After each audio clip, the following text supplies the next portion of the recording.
Olá, pessoal, bem-vindo a mais uma aula aqui no nosso curso de atualização da reforma tributária. Eu sou a professora Camila e nós vamos tratar hoje do IS, do nosso imposto seletivo. Então, vamos aqui começar a observar como que vai funcionar, né, o nosso imposto seletivo.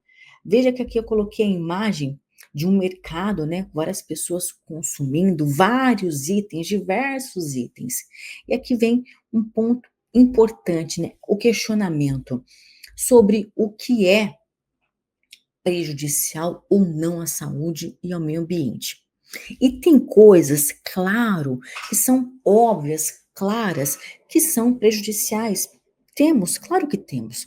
Temos itens que todos nós concordamos que seja prejudicial à saúde, mas isso não é extremamente claro. Por quê? Porque temos aqui opiniões que podem divergir.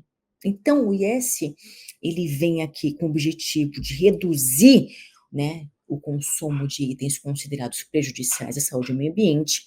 Ele tem a função extrafiscal, assim como o IPI, né, essa extrafiscalidade está também contemplada dentro do IS, e ele está aqui abarcado, regulamentado dentro da nossa LC 214, né, junto com os demais tributos.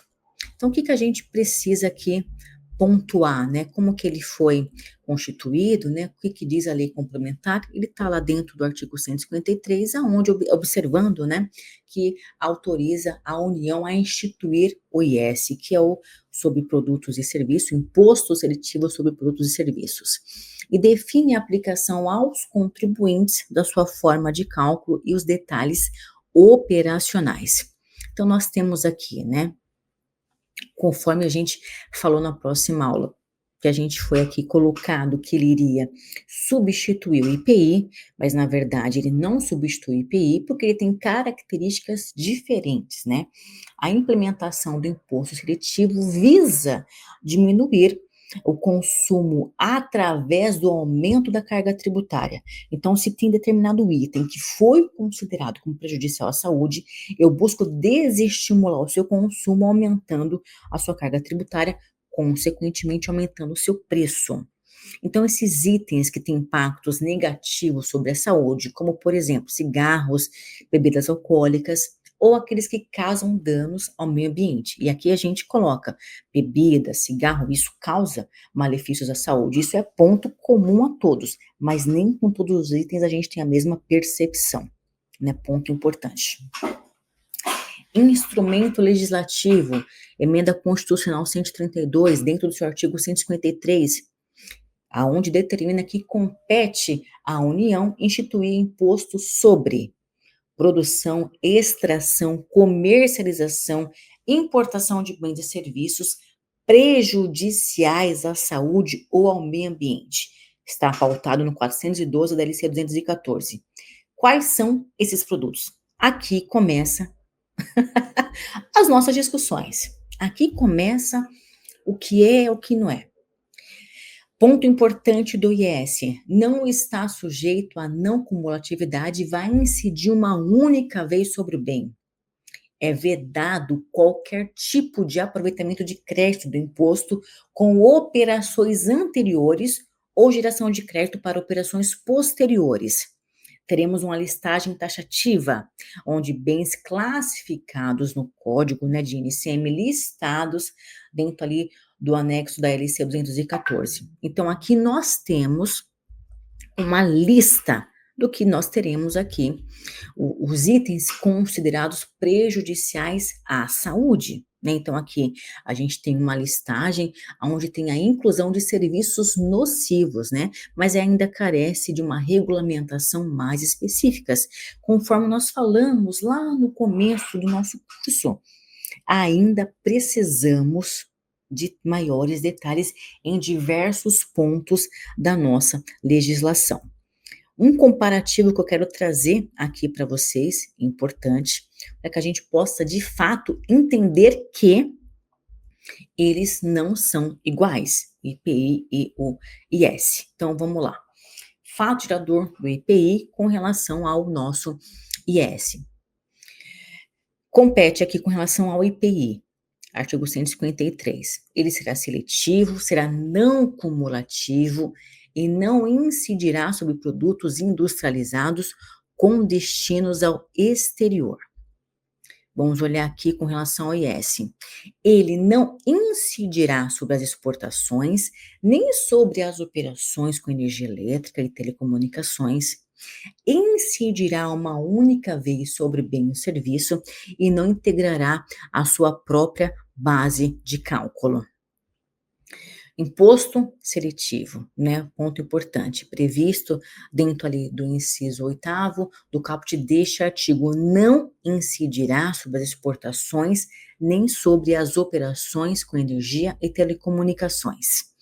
É aí que a gente tem o que foi vetado, operações com energia elétrica e telecomunicações no seu artigo 413, ou seja, ele foi vetado. Os serviços e bens cujas alíquotas sejam reduzidas nos termos do parágrafo 1º do artigo 9º da Emenda Constitucional 132 de 2023. Então, vejam aqui que, de fato, a gente tem aqui as primeiras situações que a gente precisa tomar cuidado e critério.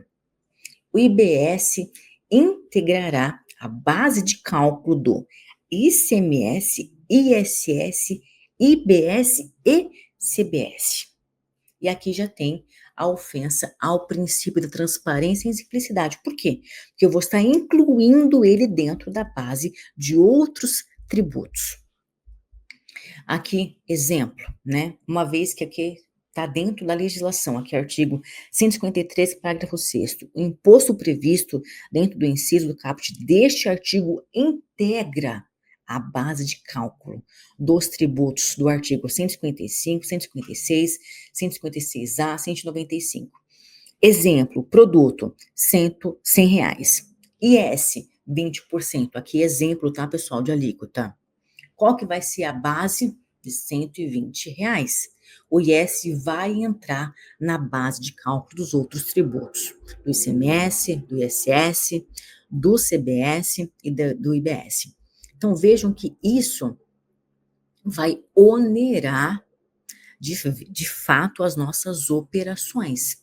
Ele não integra a sua própria base, mas integra, aqui no nosso exemplo, ele não integra a sua base, mas integra a base dos outros tributos, o que vai trazer aí um aumento, né? Vai onerar as operações. Então, fico aqui, trago para a gente aqui a prática para que a gente possa entender como que vai funcionar aqui. Você aí em casa, você, nosso aluno, também faz uma estimativa de cálculo. Observe, faça o cálculo, inclua, né? Aqui no nosso exemplo, a gente tem aqui as alíquotas com IS por fora, temos aqui com CBS e com IBS, observando os valores diferentes de base de cálculo, porque vai aumentar. Isso é importante para nós, contribuintes, empresários, contadores, tributaristas, por quê? Porque vai onerar a base de cálculo, vai aumentar os itens que inclui dentro da base. Como que ficou o valor das nossas operações? O valor da operação final saiu de 100 para 174,26. Neste exemplo, né, que eu trouxe para vocês aqui detalhado. O que a gente observa? Que o IS gerou um impacto direto de 20%. O CBS e o IBS tiveram as suas bases aumentadas, e o ICMS por si, por dentro, e incidir sobre os demais itens, também explodiu a sua carga tributária. Isso faz aqui, né, uma crítica, uma observação, uma reflexão. Não basta criar tributos por fora. Nós precisamos revisar aqueles tributos que têm os seus cálculos por dentro. Por quê? Porque se ele vai fazer a composição, ele vai aumentar. O IS não poderá ser aplicado sobre bens e serviços que tenham alíquotas reduzidas do IBS e da CBS, com base em política de tratamento diferenciado. Isso é uma forma de proteger os itens essenciais ou estratégicos da incidência de um tributo que tem finalidade extrafiscal. Ou seja, se um item tem um tratamento favorecido com alíquota reduzida, por óbvio, ele não pode ser considerado como malefício à saúde ser cobrado o IS dele. Exemplo, se um medicamento essencial tiver a alíquota do IBS, da IBS reduzida, ele não vai poder ser tributado pelo IS. Então, veja, ainda bem, né, que isso foi pautado na legislação, porque não faria nenhum sentido a gente cobrar IS de produtos considerados como de benefícios à saúde, né, como itens essenciais. E aqui eu coloco para gente, né, algum dos itens considerados importantes, essenciais e beneficiados. Serviços de saúde, de educação, dispositivos médicos, dispositivos de acessibilidade para pessoas com deficiência, medicamentos, produtos de cuidado básicos à saúde menstrual, transporte público, alimentos destinados ao consumo humano, higiene pessoal, limpeza, aqueles que consumidos por famílias de baixa renda, produtos agrícolas, insumos agropecuários, entre outros. Então, vejam só que interessante, né? Eu trago aqui para gente a transcrição da nossa emenda constitucional, dentro do seu artigo 126. Serão cobrados imposto previsto no artigo 153 da Constituição Federal, que é o nosso IS. O imposto previsto também dentro do nosso 153, que é o IPI, e não incidirá de forma cumulativa. Logo, os produtos não poderão ser cobrados juntos no mesmo item. Aqui volto à pergunta: ele vai substituir o IPI? Não, ele não vai substituir o IPI. É por isso que eu trago aqui a reflexão para a gente. O IPI, pautado aqui dentro do 153, compete à União e recai sobre os produtos industrializados. Ele vai ser seletivo em caráter da sua função essencial. Aí temos aqui, inclusive, o ICMS, que também compartilha de ser seletivo. Aí vem, né, o questionamento. Nós teremos o fim da seletividade como um princípio?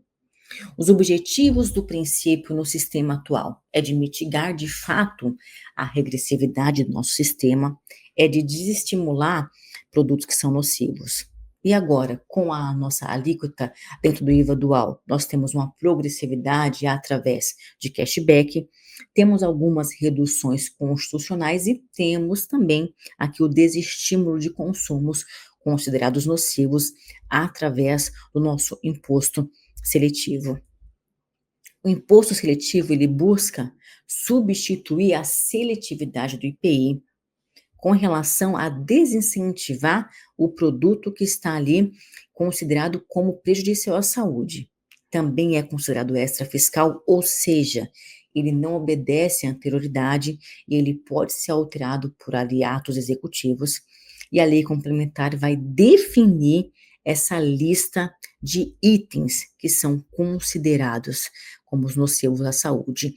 Ponto importante, ele pode incidir uma única vez, isso confirma que ele é monofásico, né, que é aqui uma metodologia que a gente já conhece, que é aplicada ao PIS e COFINS, monofásico, né, de monofasia, de incidir uma única vez. Aqui trago para a gente, né, um modelo da monofasia, para que a gente possa aí recordar, é quando nós temos a tributação dentro de uma única fase. Então, eu determino uma fase inicial do produto, cobro ali uma carga tributária e dali para frente nada mais é cobrado com relação àquele item. A sua alíquota vai ser definida em legislação ordinária e não em legislação complementar, e ela pode ser a de valorem, que é onde a gente tem um percentual cobrado, ou também pode ser específica através, por exemplo, de unidade de medida, que a gente tem as duas formas de cobrança de tributação.